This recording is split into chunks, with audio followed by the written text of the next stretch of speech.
Bonjour à tous, donc aujourd'hui je vous retrouve pour une nouvelle vidéo lecture manga.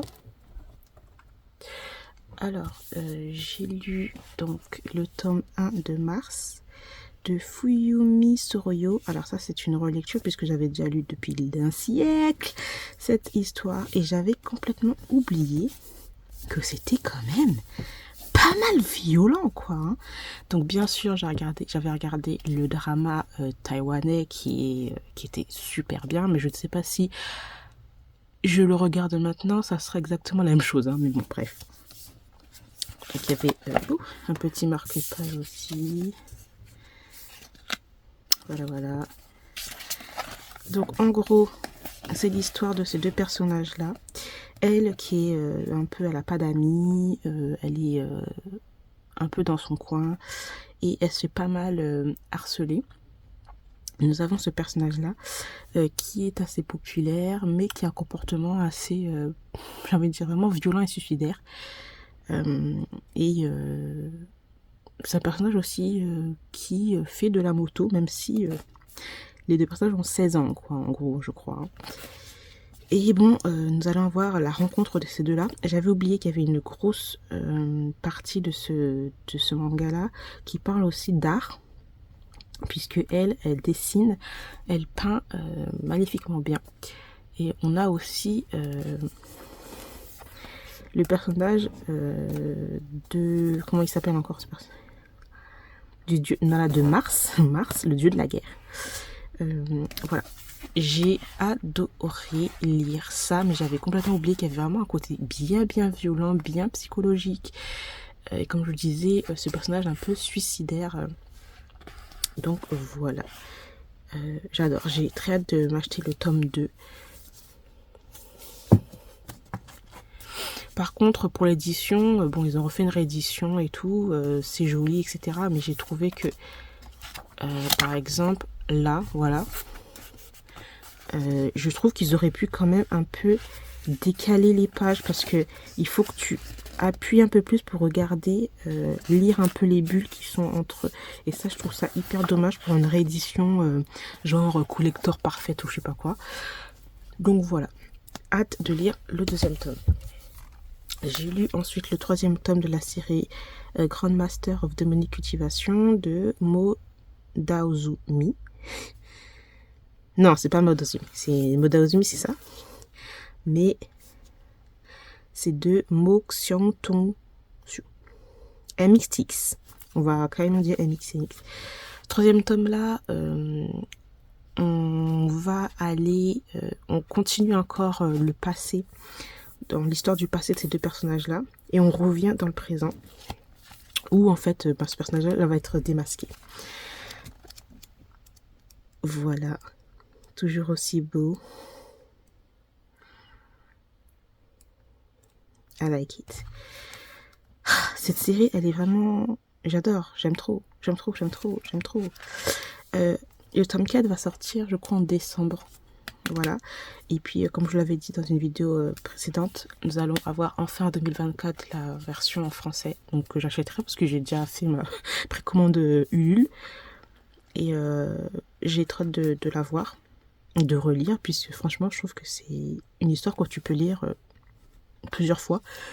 Parce que d'ailleurs, je suis en train de lire le tome 2 de la série. Donc voilà. Vraiment très bien. Ensuite, donc j'ai lu la suite de Therapy Game, donc le tome 1 et le tome 2. Vraiment, j'adore. Il va y avoir un tome 3, je crois, parce que j'ai vu le tome 3 en japonais. Donc je pense qu'il y aura le tome 3 qui va sortir en français, bien sûr. Donc ici, donc là, on se focalise plus sur l'histoire des deux personnages et de leur futur et de leur boulot. Donc lui, il va plus se concentrer, en fait, parce qu'il va être vétérinaire.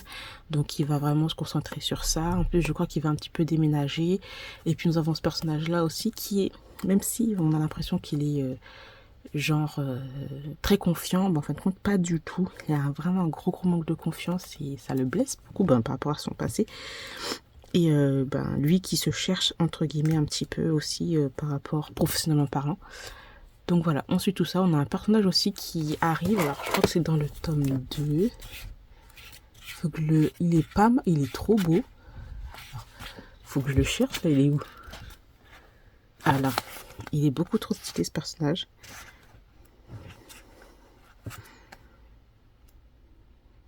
Là, trop stylé. Donc voilà, très hâte aussi de lire la suite. Ensuite, j'ai lu le webtoon Marry My Husband des studios Lico et Song Sojak chez Suku. J'ai adoré. Alors là, ça, j'ai trop hâte de lire la suite. D'ailleurs, il va y avoir un drama qui va être adapté en janvier 2024, si je ne me trompe pas. J'ai adoré et j'ai beaucoup trop hâte de lire la suite. Comme je l'ai dit, ça fait 2 fois que je répète la même chose. L'histoire de cette jeune femme-là qui a un cancer et qui va découvrir que son fiancé et sa meilleure amie sont ensemble. Donc en fait elle est bien trompée, elle a le cancer, elle a une maladie, et le pire c'est que ils attendent en fait qu'elle décède pour qu'ils puissent en fait encaisser tout l'argent de l'assurance et tout. Donc elle va décéder, mais elle va avoir une deuxième chance et elle va se venger. Et j'adore le personnage. C'est pas un personnage gnangnan.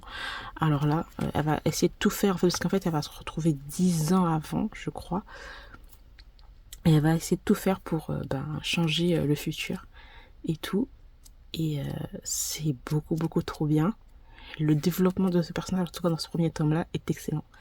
Vraiment un personnage bien fort, bien vengeance, bien. Donc voilà. Ensuite, j'ai lu donc le tome... Attends, parce que je me disais bien... Voilà. Le tome 18 et 19 de Kofinya de Takara Akegami. Toujours une bonne petite histoire Josei. Hein. Franchement, dans la continuité, il n'y a rien qui change. Mais j'aime bien lire ça entre 2 petits tomes Josei, entre 2 petits yaoi, etc. Donc là, ce personnage-là va... travailler, enfin en tout cas va vouloir se postuler en tant que secrétaire. Et moi ce que j'aime bien en fait dans cette série, c'est que c'est très, comment dire ça, mais en gros c'est une série qui est genre comme ça, et t'as un tome, hop ça monte, hop, et on revient dans le même truc.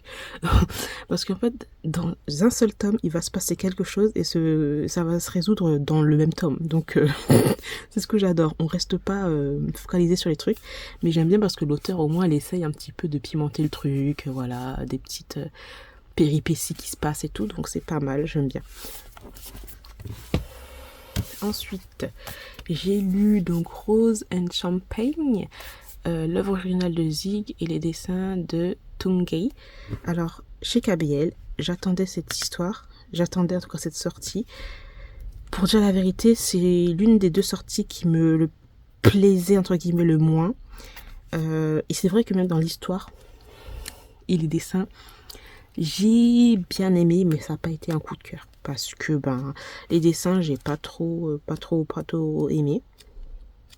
Et même l'histoire en elle-même, c'est tout simplement l'histoire de cet avocat-là qui travaille en Russie, qui est endetté et qui va rencontrer ce personnage-là qui fait partie de la mafia, qui est bien violent, bien, j'allais dire bien ou pas, bien ajouchi, tout ça, voilà. Et ils vont devoir collaborer ensemble, voilà. Mais celui-là, il est vraiment violent quand même.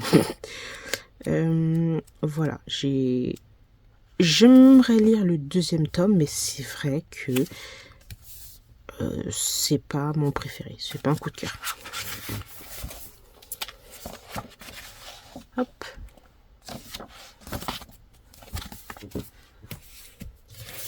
Et ensuite, j'ai lu Dangerous Convenience Store de 945 chez KBL, le tome 1, j'ai adoré, c'était beaucoup trop bien. Donc nous avons l'histoire de ce personnage-là qui travaille dans un, comme ils le disent, Convenience Store, dans un petit magasin supérette, dans une petite supérette.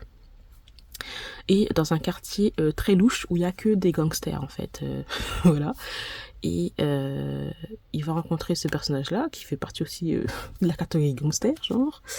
Et voilà, ils vont... Enfin, il n'est pas...